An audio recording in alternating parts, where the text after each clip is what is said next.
बिस्मिल्लाहिर्रहमानिर्रहीम। जी तलबा और तालबात, अस्सलाम वालेकुम वरहमतुल्लाह। आज के इस वीडियो में हम लोग इकोनोमेट्रिक्स 2 का स्प्रिंग 2024 का पेपर है उसको सॉल्व करने की कोशिश करेंगे। पहला भी 2024 का मैंने अपलोड किया है पेपर, वो 2024 फॉल है और ये स्प्रिंग 2024 का पेपर है। तो वीडियो शुरू करने से पहले अगर आप लोगों ने मेरा चैनल सब्सक्राइब नहीं किया तो इसको सब्सक्राइब करें, दोस्तों के साथ शेयर करें, ग्रुप में शेयर करें, इसको लाइक करें, कमेंट करें। और अगर आप कोई मज़ीद पेपर सॉल्व करवाना चाहते हैं तो मुझे मेरा व्हाट्सएप नंबर दिया गया है, आप उस पर मुझे इसको कोई भी पेपर व्हाट्सएप कर दें, मैं इंशाल्लाह वो सॉल्व करके आपको अपलोड कर दूँ। तो चलिए शुरू करते हैं। हम लोग इस क्वेश्चन पेपर को देखते हैं। ये क्वेश्चन पेपर बड़ा आसान है। इसमें से अक्सर क्वेश्चन वो है जो हमने पहले ऑलरेडी पढ़ लिए हैं, तो इसलिए शॉर्ट क्वेश्चन और लॉन्ग क्वेश्चन इसी एक वीडियो में हम लोग जो ना वो कोशिश करेंगे कि इसको कवर अप कर लें। तो चलिए शुरू करते हैं। हम लोग पहले एक क्वेश्चन पेपर देखते हैं, फिर उसके सोल्यूशन की तरफ आएंगे। सवाल है पहला, define heteroscedasticity and informal method of detection of heteroscedasticity. Heteroscedasticity क्या है और इसको डिटेक्ट करने के इनफॉर्मल मेथड्स कौन से हैं। तो ये क्वेश्चन मैंने इकानो 1 के जो पास पेपर थे उसमें डिटेल से हम लोगों ने डिस्कस कर लिए हैं। लॉन्ग क्वेश्चन के तौर पर भी इसको किया था, शॉर्ट क्वेश्चन के तौर पर भी इसको किया था, तो इसलिए इसको मैं यहाँ सॉल्व नहीं करूँगा। इसके लिए आपको मेरी इकानो 1 के जो पास पेपर की वीडियोज़ हैं वो देखनी पड़ेंगी, तो लिहाजा इसको आप उस वीडियो में देखेंगे। तो इसको मैं इस क्वेश्चन को यहाँ पे हम सॉल्व नहीं करेंगे। दूसरा सवाल है, elaborate Bayesian information criteria for model selection. Bayesian information criteria क्या है, इसके बारे में बताइए। मॉडल सिलेक्शन का ये क्राइटेरिया है।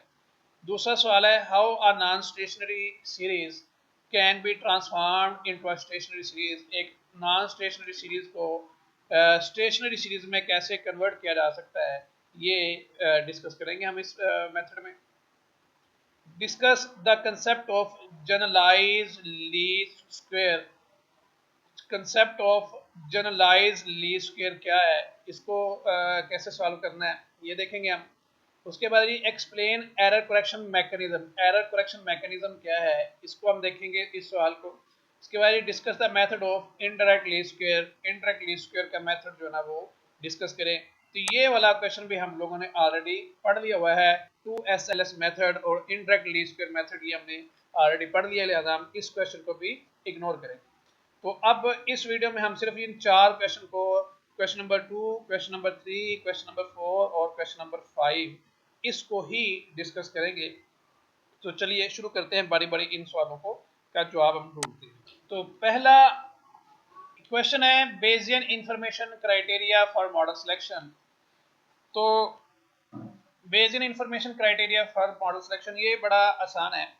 ये असल में एक तरीका है, मेथड है मॉडल सिलेक्शन का, कि मॉडल को सिलेक्ट करने का। क्या जैसे हम लोग आर स्केयर एक मॉडल सिलेक्शन का तरीका है कि हाँ ये आर हो तो वो मॉडल अच्छा फिट होता है।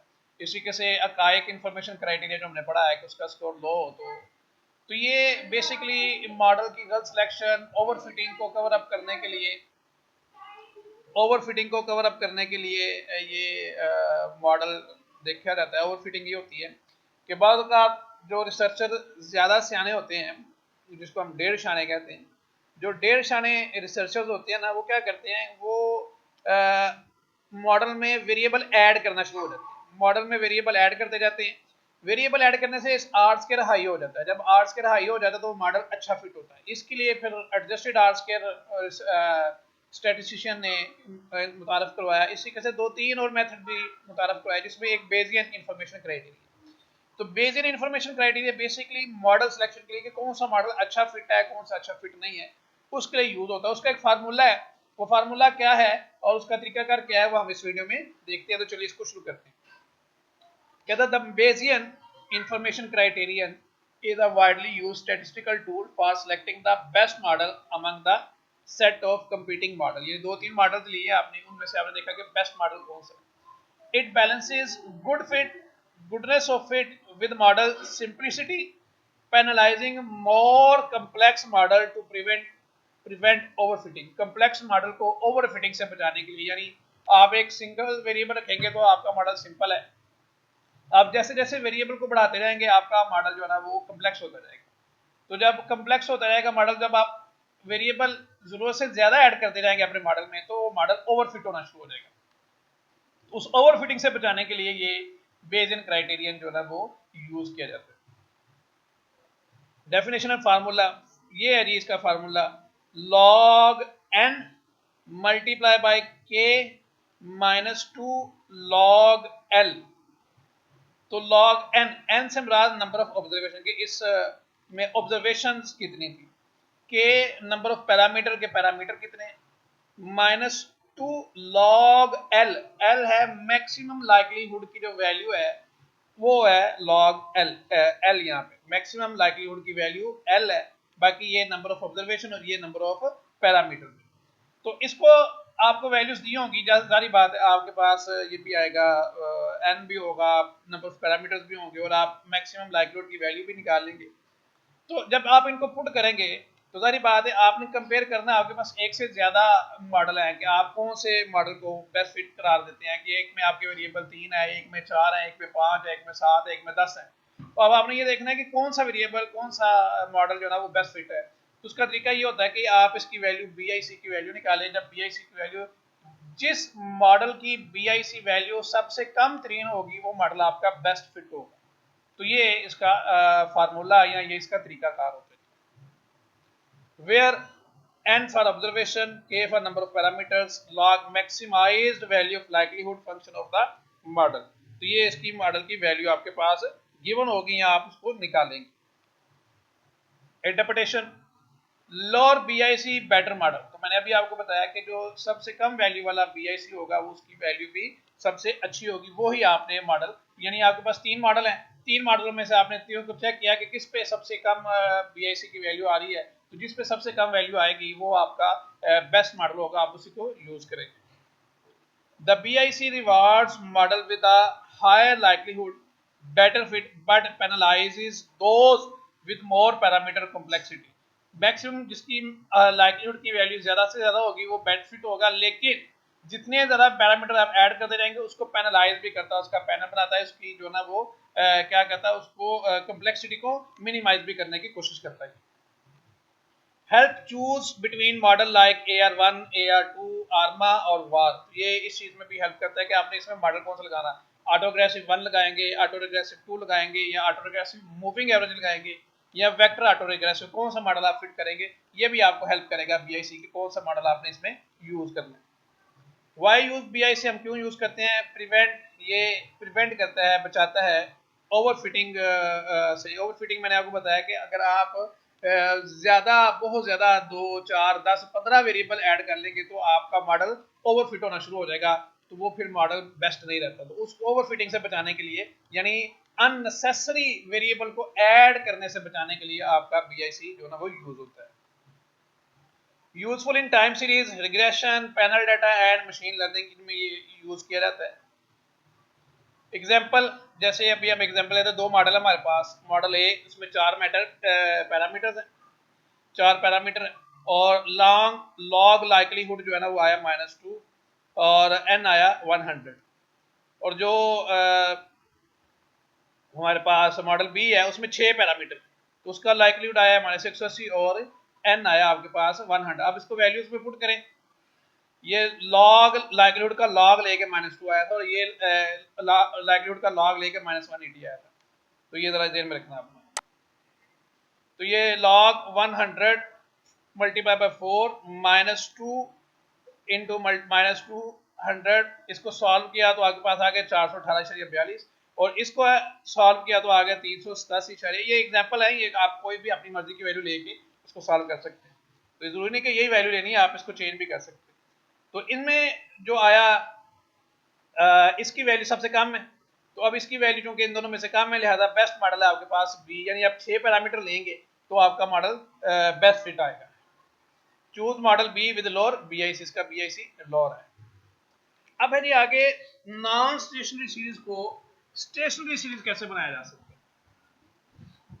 नॉन स्टेशनरी सीरीज हमने पहले भी डिस्कस किया है कि नॉन स्टेशनरी सीरीज ऐसी होती है जिसमें कुछ ट्रेंड पाए जाते हैं, जिसमें कुछ सीजनैलिटी पाई जाती है, जिसमें कोई ट्रेंड पाया रहा है, तो ऐसी सीरीज को हम कहते हैं ये स्टेशनरी सीरीज है। और स्टेशनरी सीरीज की प्रॉपर्टी ये है कि उसमें मीन और उसका यानी मीन और उसका वेरिएंस ये कांस्टेंट नहीं होते, ये मूविंग होते हैं, ये बढ़ते हैं या कम होते हैं। तो ऐसी सीरीज को हम नॉन स्टेशनरी कहते हैं। अब जब नॉन स्टेशनरी, और इकोनॉमिक्स में आपको पता है कि अक्सर जो सीरीज होती है ना वो नॉन स्टेशनरी ही होती हैं, उनमें ट्रेंड्स होते हैं, जैसे प्राइसेस हैं, जीडीपी है, और उसके बाद स्टॉक प्राइसेस हैं, वो है आपके पास जीएनपी है, यानी जितने भी वेरिएबल हैं उनमें कोई ना कोई ट्रेंड पाया जाता है। टाइम सीरीज का मतलब ये होता है कि वो उसमें एक सीरीज होती है, तो ये सारी वैल्यूज ऑलमोस्ट क्या होती है, नॉन स्टेशनरी होती है। अब उनको जब अगर नॉन स्टेशनरी होंगी तो अब जब आप उस पर रिग्रेशन रन करेंगे तो अल्टीमेटली उसमें कुछ ना कुछ पूरीनेस आ जाती है, रिजल्ट ठीक नहीं आते, इनकंसिस्टेंट रिजल्ट आते हैं।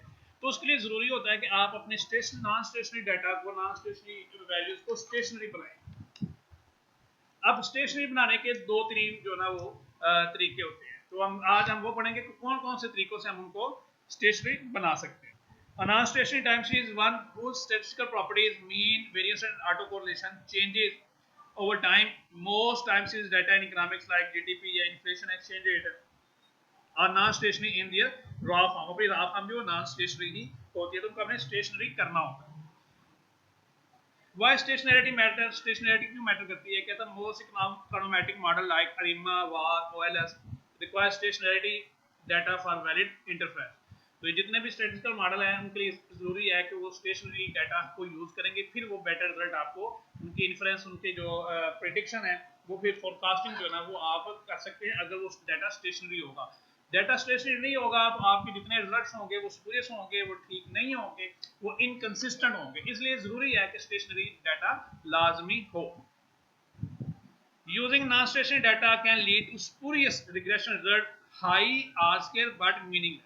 यानी R square तो हाई होगा लेकिन उसका कोई मीनिंग, उसकी कोई इंटरप्रिटेशन नहीं होगी। आपको पता है कि R square हाई हो तो मॉडल गुड फिट होता है, तो R square तो हाई हो जाएगा लेकिन मॉडल अच्छा फिट नहीं होगा क्योंकि आपकी यहाँ पे स्टेशनरिटी पाई जाती है।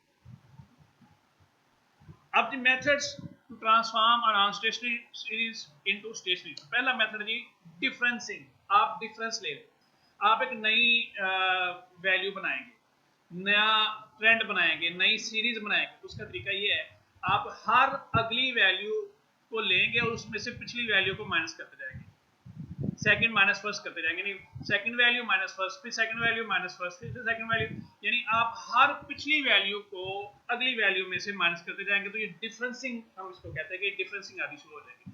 तो ये डिफरेंस होगा तो उससे आपका जो डाटा है ना वो ऑटोमेटिकली क्या हो जाएगा, स्टेशनरिटी में आ जाएगा, स्टेशनरी हो जाएगा। मिसाल के तौर पर अगर आपके पास 2001 से लेके 2025 तक का प्राइसेस का डाटा है वो स्टेशनरी है, तो आप क्या करेंगे, आप 2002 के प्राइस में से 2001 के माइनस करेंगे, 2003 के प्राइस में से 2002 की माइनस करेंगे, 2004 में से 2003 की माइनस करेंगे, 2005 में से 2, इसी के हर अगली प्राइस में से पिछली प्राइस को माइनस करते जाएंगे। तो आप इसको हम कहते हैं डिफरेंसिंग। ये वन सिंगल डिफरेंस यानी वन डिफरेंस है, तो उस पर आपका डाटा स्टेशनरी हो जाएगा। फिर आप दोबारा टेस्ट करेंगे कि डाटा स्टेशनरी हुआ है या नहीं हुआ। अगर नहीं हुआ तो आप दोबारा सेकंड लेवल का डिफरेंस करेंगे कि फिर उसी को जो ना जो एक डिफरेंस किया हुआ उसको फिर दोबारा डिफरेंसिंग करेंगे, तो फिर आपके पास ये जो ना वो चांस होता है कि आपका डाटा जो ना स्टेशनरी हो जाए। अगर इससे भी नहीं होता तो फिर आप कोई और मेथड यूज करेंगे जिसको हम आगे डिस्कस करेंगे।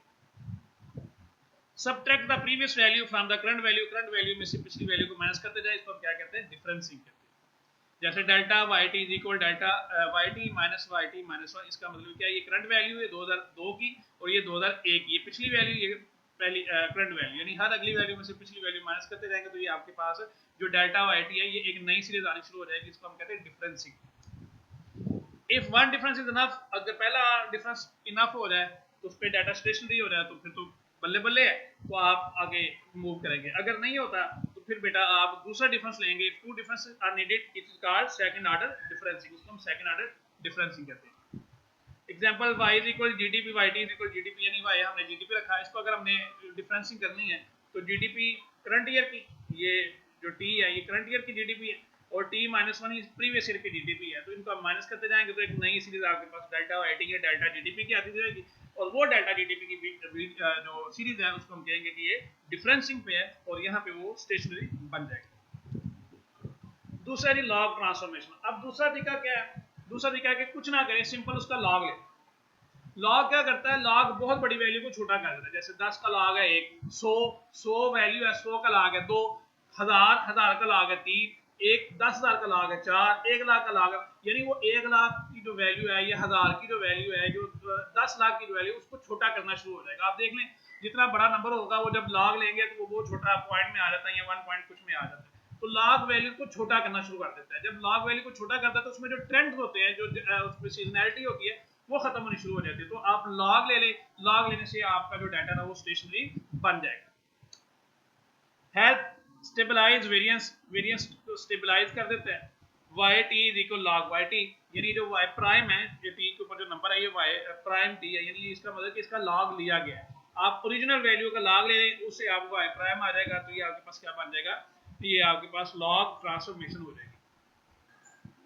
ऑफन यूज बिफोर डिफरेंसिंग, डिफरेंसिंग से पहले ये यूज करते हैं, अगर इससे स्टेशनरी ना हो तो फिर डिफरेंसिंग भी आप यूज कर सकते हैं।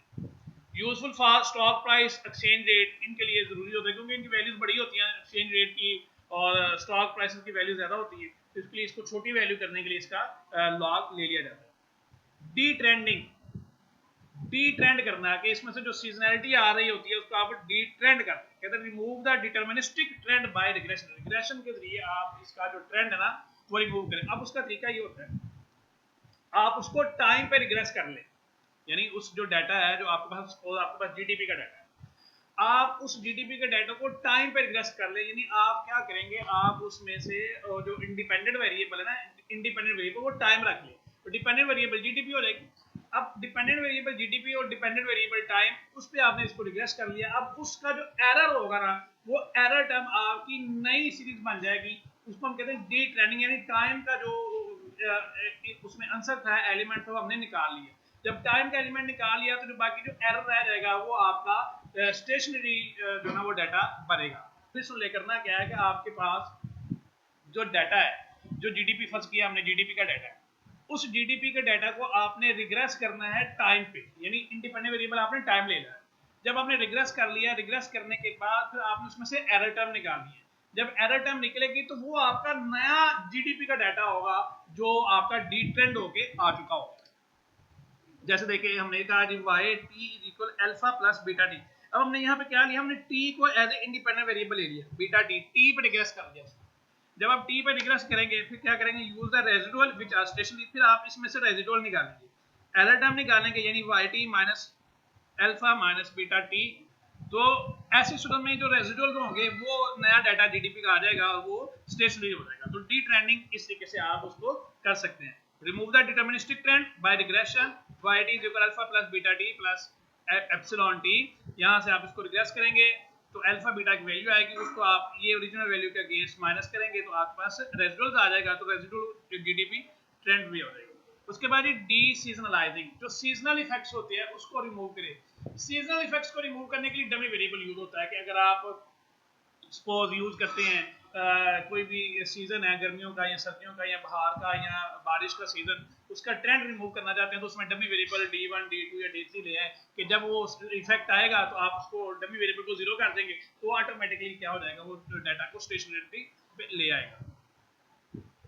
Remove seasonal effects using seasonal dummy variables और moving average.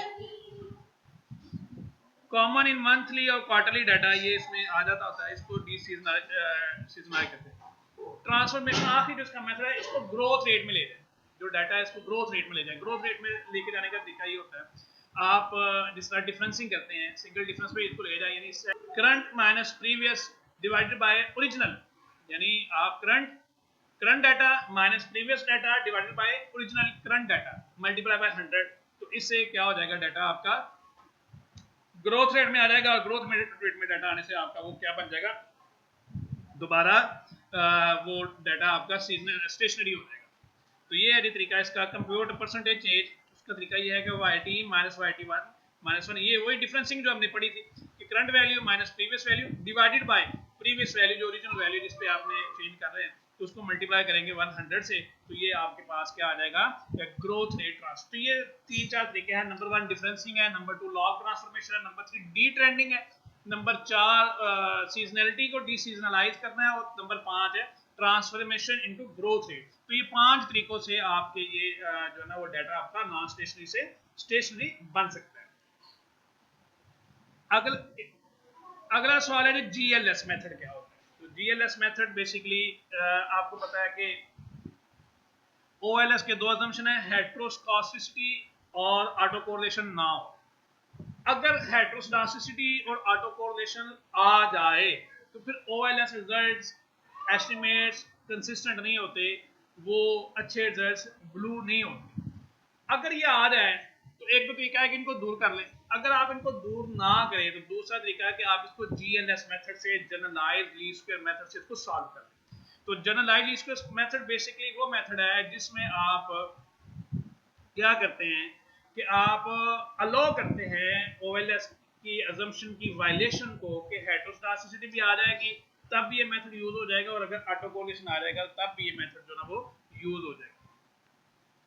So, generalized least square is an estimation technique used to handle violation of the classical assumption of ordinary least square, especially heteroscedasticity or autocorrelation in the error term. तो अगर हेट्रोस्कोसिटी आ जाए या auto correlation आ जाए तो दोनों सूरतों में या तो तरीका ये है कि आप इनको रिमूव करें हेट्रो और ऑटो को। अगर आप रिमूव नहीं करना चाह रहे तो आप उसी सीरीज को, उसी ट्रेंड को जीएलएस मेथड से सॉल्व करेंगे तो वो आपका रिजल्ट जो ना वो ठीक दे देगा। तो ये बेसिकली मेथड है जो यूज किया जाता है उस वक्त जब आपके रिग्रेशन में, जब आपके डाटा में हेट्रो हो और ऑटो कोरिलेशन आ जाए। It improves the efficiency of OLS by transforming the model so that the transformed error term are homoscedastic and uncorrelated. यानी ये ट्रांसफॉर्म कर देता है उसको, डाटा को और OLS मेथड को, और आपके रिजल्ट जो ना वो ठीक आना शुरू हो जाते हैं। Why use GLS क्यों है? OLS estimates आपको पता है कि assume करता है कि errors are homoscedastic statistic constant variance है और ये अनकोरिलेटेड है आपस में। ये ओएलएस की assumption, हमने assumption पढ़ ली है इसलिए हम इसको इस पे बहस नहीं करेंगे। When the assumptions are violated, OLS estimators remain unbiased but are no longer efficient. Unbiased रहते हैं लेकिन efficient नहीं रहते। Not the best linear unbiased estimates. GLS restores efficiency by correcting these problems. तो GLS को इसकी एफिशिएंसी को दूर करता है, इसकी एफिशिएंसी बढ़ाता है इन एरर को, इन प्रॉब्लम को दूर करके। हाउ जीएलएस वर्क, जीएलएस काम कैसे करता है? ओएलएस मॉडल है हमारे पास y equal x beta plus mu. ये असल में अल्फा यहाँ पे कहाँ गया है? अल्फा यहाँ पे असल में ये है आपका form, matrix form. Matrix form हमने एक क्वेश्चन सॉल्व किया था, उसमें आपको पता चल गया होगा कि मैट्रिक्स फॉर्म ये बनती है y equal x beta plus mu. तो वेयर वेरिएंस ऑफ एल जो है इसका वेरिएंस ऑफ एरर टर्म वो है sigma square i under OLS. OLS में ये आता है। इन जीएलएस एज्यूम, जीएलएस में ये होता है कि ये सिग्मा स्क्वायर i के इक्वल, ये जो बड़ा ये i के इक्वल नहीं है। क्यों नहीं है? क्योंकि ओएलएस का जो असम्पशन था होमोस्टैटिसिटी का वो यहाँ पे वायलेट हो गया।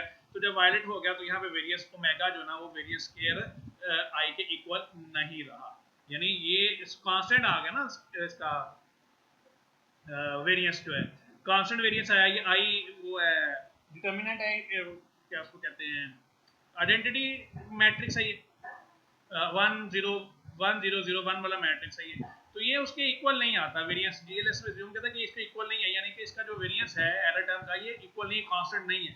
तो जब कांस्टेंट नहीं होगा तो फिर वो जो हेट्रो है वो आनी शुरू हो जाएगी, इसलिए वहां पे ओएलएस एस्टिमेट्स काम नहीं करेंगे।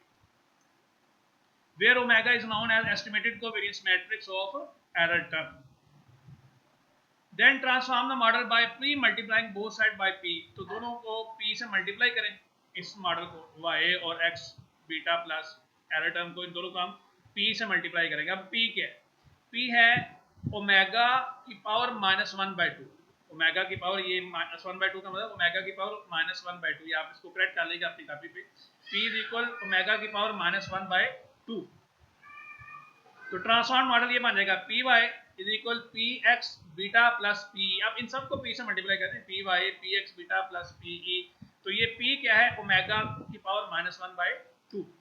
अब क्या करेंगे, now P E satisfy the OLS estimates assumption. अब ये एक नया मैट्रिक्स बन गया जो पीएलएस अजम्पशन को पूरा करता है ओएलएस की। Apply OLS on this transform model. अब इस पे आप ओएलएस, तो ये जनरलाइज लीस्ट स्क्वेयर बनेगा, यानी आपने एक उसको ट्रांसफॉर्म किया, ट्रांसफॉर्म करने के बाद आप उस पे ओएलएस लगाएंगे तो वो जनरलाइज, यानी आप इसको नया नाम दे लें। जीएलएस एस्टिमेटर फार्मूला वो क्या है जी, beta cap GLS is equal alpha, ये आ जाएगा जी सिग्मा एक्स प्राइम, प्राइम मतलब उसका ट्रांसपोज ओमेगा की पावर -1 एक्स इसकी पावर -1, ये उसका वो है इनवर्स। एक्स का ट्रांसपोज ओमेगा की पावर, ओमेगा आपको पता है हमने क्या लिया था कि ओमेगा की पावर -1/2 ली थी हमने, कोवेरियंस मैट्रिक्स जो आया था ना, ये वो है ओमेगा की पावर -1, और ये एक्स और इसका -1 मतलब इसका इनवर्स। उसके बाद है जी एक्स प्राइम, उसी के एक्स का ट्रांसपोज और ओमेगा की पावर -1, ये पावर है, ये दरअसल ओमेगा -1 नहीं, ओमेगा की पावर -1 है, मल्टीप्लाई बाय वाई का। ये याद रखिए कि ये सारी जो ट्रांसफॉर्मेशन हो रही है ना, ये मैट्रिक्स फॉर्म में, इसलिए आपने जब इसको समझना है तो आपने जहन में मैट्रिक्स फॉर्म को लेके आएंगे। जिस तरह बीएल उसमें है, ओएलएस में क्या होता है कि एक्स प्राइम एक्स की का inverse multiply by X prime Y, तो ये उसका बीटा का फार्मूला होता है। तो ये यहाँ पे चूंकि जीएलएस है, हमने ट्रांसफॉर्म किया तो ओमेगा एंटर हो गया, तो फार्मूला वही है, बस इसमें ओमेगा की एंट्री है। तो एक्स प्राइम ओमेगा का इनवर्स इनटू एक्स मल्टीप्लाई उसका टोटल का इनवर्स हो गया, और इसको मल्टीप्लाई करेंगे X prime omega inverse Y. If omega is unknown, अगर ओमेगा अननोन होगा which is often the case, feasible GLS is used, उसमें फिजिबल जीएलएस यूज किया जाता है, estimate omega from the residual, और रेजिडुअल से हम उसको ओमेगा को फाइंड आउट कर लेंगे। तो ये पिछला क्वेश्चन। अब नया सवाल है error correction mechanism. Error correction mechanism क्या होता है, इसके लिए आपको पहले समझना पड़ेगा को इंटीग्रेशन। को इंटीग्रेशन बेसिकली दो वेरिएबल के दरमियान लॉन्ग रन रिलेशनशिप को जाहिर करता है कि लॉन्ग रन में कैसा ये बिहेव करते हैं। जैसे मैं आपको एक मिसाल दूं कि हमने परमानेंट इनकम हाइपोथेसिस का मॉडल एक पढ़ा है, वो क्या कहता है, वो कहता है जी हमारी परमानेंट कंजम्पशन डिपेंड करती है हमारी परमानेंट इनकम पे। ये आपने मैक्रो में, इंटरमीडिएट में भी और एडवांस मैक्रो में भी इस सेमेस्टर में पढ़ा होगा कि हमारी जो परमानेंट इनकम है, जो कंजम्पशन है, वो परमानेंट इनकम पे डिपेंड करती है। तो ये दोनों चीज़ें साथ साथ चलती रहती हैं, यानी जैसे जैसे हमारी परमानेंट इनकम बढ़ेगी वैसे वैसे हमारी परमानेंट कंजम्पशन भी बढ़ेगी। परमानेंट इनकम बढ़ती जाएगी, परमानेंट कंजम्पशन बढ़ती जाएगी, हम अपना कंजम्पशन को उस लिहाज से एडजस्ट करते जाएंगे। तो ये इनका एक लॉन्ग टर्म का एक रिलेशनशिप है कि ये दोनों साथ साथ पैरेलल चलते रहते हैं, ये आपस में डाइवर्ज नहीं होते, यानी ऐसा नहीं होता कि जैसे इनकम बढ़नी शुरू हुई है तो कंजम्पशन भी हमारी जो है वो कम होनी शुरू हो जाए, तो ये एक दूसरे से दूर नहीं जाते, एक दूसरे के करीब भी रहते हैं। इसको हम कहते हैं लॉन्ग रन इक्विलिब्रियम, ये साथ साथ चलते रहते हैं।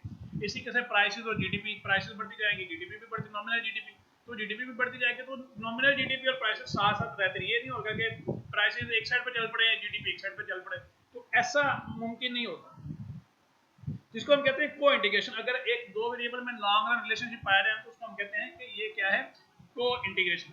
अच्छा, अब बात का ऐसा होता है कि इस लॉन्ग रन जो इक्विलिब्रियम होता है, जो लॉन्ग रन रिलेशनशिप होता है, इसमें कुछ शॉक्स आ जाती हैं, कुछ झटके आ जाते हैं, कुछ इसमें शॉर्ट रन में कुछ प्रॉब्लम आ जाती है।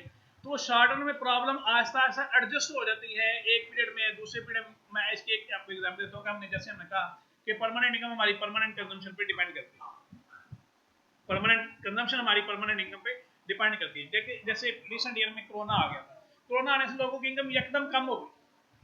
अब एकदम कम हो गई, जब इनकम कम हुई तो सारी बात उसका असर कंजम्पशन पे भी पड़ेगा, तो एक पैटर्न चेंज हो गया, तो इसको हम कहते हैं शॉर्ट रन कोई शॉक आ गया।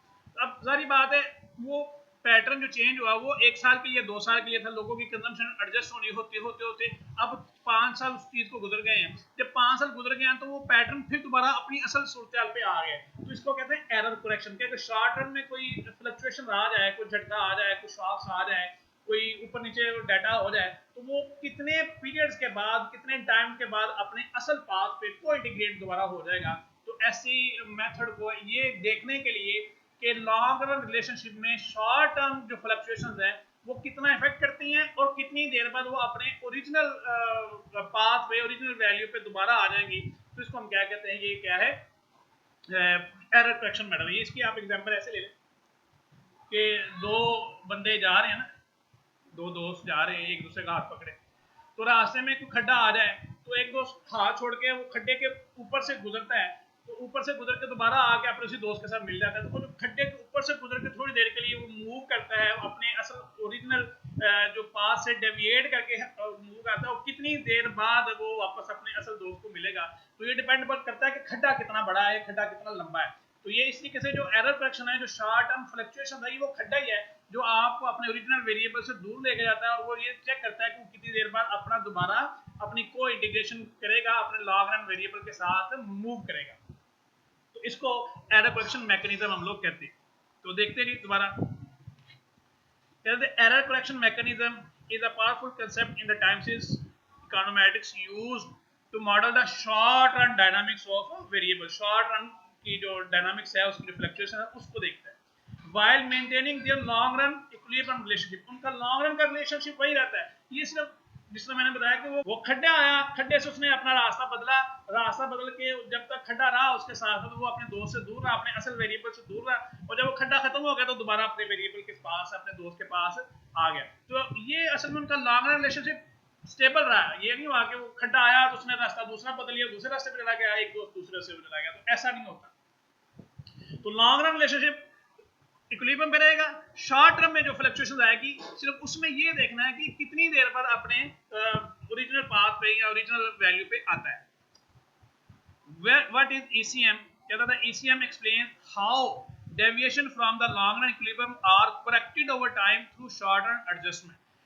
ईसीएम क्या एक्सप्लेन करता है? ईसीएम बेसिकली ये बताता है कि जो लॉन्ग रन रिलेशनशिप है आपका, उसमें अगर कोई थोड़ी देर के लिए नाराजगी आ गई है, थोड़ी देर के लिए कोई डेविएशन आ गई है, तो वो कितनी देर के बाद दोबारा शॉर्ट रन के एडजस्टमेंट के बाद कितनी देर बाद अपने लॉन्ग रन इक्विलिब्रियम पे वो आ जाएगा। It is typically written as, इसको लिखा जाता है delta Y T is equal alpha plus beta 1 delta X T plus gamma E C error correction T minus 1 plus epsilon, where delta yt and delta xt are first difference, ये पहला difference है, short run changes e ct minus 1 delta, ये इसके equal है yt minus 1 यानी previous value minus theta xt minus 1 the error correction term, ये error correction term है, lag deviation from the long run equilibrium. gamma the error correction coefficient expected to be negative if the system correct system। तो इसकी जो gamma की value है ना negative होगी। अगर नेगेटिव होगी तो इसका मतलब ये है कि ये वापस अपने इक्विलिब्रियम की तरफ आएगा। अगर नेगेटिव नहीं होगी तो इसका मतलब ये होगा कि आपका जो वेरिएबल है वो आपके ओरिजिनल वेरिएबल से, आपके लॉन्ग रन रिलेशनशिप से दूर चला गया, अपने इक्विलिब्रियम से डेविएट कर गया। अगर ये इसकी वैल्यू नेगेटिव नहीं होगी, पॉजिटिव होगी तो डेविएट करेगा, अगर नेगेटिव होगी तो इसका मतलब ये होगा कि ये अपने ओरिजिनल वैल्यू के पास आना शुरू हो जाएगा। Intuition कहता है if yt and xt deviate from their long path, then in the next period delta yt adjust to bring them back। अगर ये लॉन्ग टर्म में हो जाए, जीरो से कम होगा, इसका मतलब हर अगले पीरियड में वो अपने आप को वापस लेके आ रहा है। The speed of adjustment depends on gamma। If gamma is equal minus 0.5, इसका मतलब ये है अगर माइनस 0.5 है, इसका मतलब कि हर अगले पीरियड में वेरिएबल अपने आप को 50 से एडजस्ट कर रहा है। जैसे मैंने आपको मिसाल दी थी इनकम की और कंजम्पशन की, कि कोरोना में इनकम हमारी कम होगी तो कंजम्पशन भी कम होगी, तो जारी बात उसका एक इफेक्ट आएगा। तो 50% का मतलब ये हो कि हर अगले पीरियड में, यानी हर अगले साल में हम अपना कंजम्पशन 50% अपनी इनकम के, ओरिजिनल इनकम के पास, जो लॉन्ग रन रिलेशनशिप है उसके पास लेके आते जाएंगे। और जैसे जैसे ये कम होगी, इसका मतलब कि हमें उतना ज़्यादा टाइम लगेगा। जैसे कम होगी 0.20 होगी, 0.10 होगी, 0.5 होगी, इसका मतलब कि हर पीरियड में हम 5% जो है ना वो एडजस्टमेंट कर रहे हैं। तो अगर ये जितनी ज़्यादा होगी, इसका मतलब उतनी ज़्यादा हम एडजस्टमेंट कर रहे हैं। तो ये डिपेंड करता है कि इसकी वैल्यू कितनी है। जितनी वैल्यू आएगी उतनी जल्दी वो अपना वेरिएबल अपने आप को करेक्ट करना शुरू कर देगा। If gamma is zero no correlation is happening, अगर गैमा जीरो तो कोई कोरिलेशन नहीं हो रही, नो करेक्शन इज हैपनिंग, कोई करेक्शन नहीं हो रही, और नो को इंटीग्रेशन, और लॉन्ग रन जो इक्विलिब्रियम है वो भी एडजस्ट नहीं हो रहा, लॉन्ग रन में वो एक दूसरे के साथ नहीं आएंगे। अगर गैम्मा जीरो है इसका मतलब कि जो खड्डे के बाद दोस्त अपने रास्ते पे चल पड़ा और आप अपने रास्ते पे चल पड़े, दोनों की को इंटीग्रेशन, दोनों की लॉन्ग रन एडजस्टमेंट नहीं हुई। तो ये थी व्हाई ईसीएम इज इंपॉर्टेंट। इसका combined short run fluctuation with long run equilibrium, short run fluctuation और लॉन्ग रन इक्विलिब्रियम को ये एडजस्ट करता है, कंबाइन करता है। Avoid spurious regression issue when using non stationary variable, जब नॉन स्टेशनरी वेरिएबल यूज करें तो एरर करेक्शन मॉडल जो है वो आपको स्पूरियस रिग्रेशन से बचा लेता है। Reflect economic reality, market adjust over time, economic reality को एडजस्ट करता है कि मार्केट हमेशा अपने आप को टाइम के साथ साथ एडजस्ट करती है। इसकी बड़ी एग्जांपल अभी रिसेंटली गंदम की कीमत बहुत ज़्यादा कम हो गई, 4000 से एकदम 4000 जो कीमत थी वो भी आर्टिफिशियल थी, और ये जो 2200 है ये भी आर्टिफिशियल कीमत है। ये मार्केट अपने आप को करेक्ट करेगी आस्ता आस्ता। तो अब कितना टाइम लेती है, 1 साल लेती है, 2 साल लेती है, 3 साल लेती है, ये टाइम बताएगा। तो ये वैल्यू बताएगी गैम्मा की। अगर तो गैम्मा 0.5 है तो ये 0.5 यानी 50% है तो ये 2 साल लेगी। अगर 0.30 है तो फिर ये 3 साल लेगी, और अगर ये 0.80 है तो फिर ये 1.5 साल में ये अपनी प्राइस को एडजस्ट करके अपनी ओरिजिनल जो डिमांड और सप्लाई की प्राइस है उस पर आनी शुरू हो जाएगी। तो ये मार्केट अपने आप को खुद ब खुद एडजस्टमेंट करना ही शुरू कर देती है। Steps to build an ECM, test for stationarity using ATF and KPSS, यानी सबसे पहले तो आप डाटा को देखें कि डाटा स्टेशनरिटी है कि नहीं है। देन चेक को इंटीग्रेशन, को इंटीग्रेशन चेक करें कि इनके लॉन्ग रन में इक्विलिब्रियम है कि नहीं है।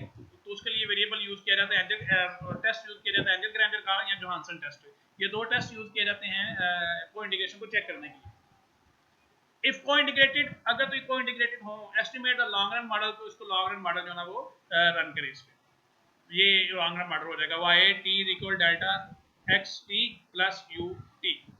अब कंप्यूट एरर करेक्शन, अब एरर करेक्शन यूज करें Y T minus one minus delta cap, जो डेल्टा कैप आपने इस यहाँ से निकाला, ये लॉन्ग रन का रिलेशनशिप है, यहाँ से जो निकाला है तो ये Y T minus X T minus one, यहाँ से आप इसका एरर करेक्शन का जो वैल्यू है, जो सीरीज है वो आप बनाएंगे। एस्टिमेट करें ईसीएम को, और आप वो ओरिजिनल वैल्यू जो है delta Y T equal alpha plus beta delta X T plus error correction gamma error correction. अब ये तीन आपके पास वेरिएबल, एक फर्स्ट डिफरेंस की वाई टी, फिर फर्स्ट डिफरेंस की एक्स टी, और ये एरर करेक्शन की तीन सीरीज बन जाएंगी आपके पास। तो ये 1 2 3 तीन आपके पास पैरामीटर है और तीन ही आपके पास वेरिएबल है, ये तीन सीरीज बन जाएंगी। आप इसको मल्टीपल रिग्रेशन लगाएंगे तो आपके पास अल्फा बीटा गैमा की वैल्यूज आ जाएगी। तो ये थी आपके पास हमारा पेपर 2024 का स्प्रिंग का पेपर। ये थोड़ा लंबा हो गया है, ये शॉर्ट क्वेश्चन लेकिन डिटेल का ये मुतकादी थे। तो बहरहाल ये साल हो गया। इसका जो लॉन्ग क्वेश्चन पोर्शन है, लॉन्ग क्वेश्चन का जो पोर्शन है वो ज़रा इजी है, उसको हम नेक्स्ट वीडियो में इंशाल्लाह कवर करेंगे। तो तब तक के लिए इजाज़त दें। अल्लाह हाफिज़, अस्सलाम वालेकुम।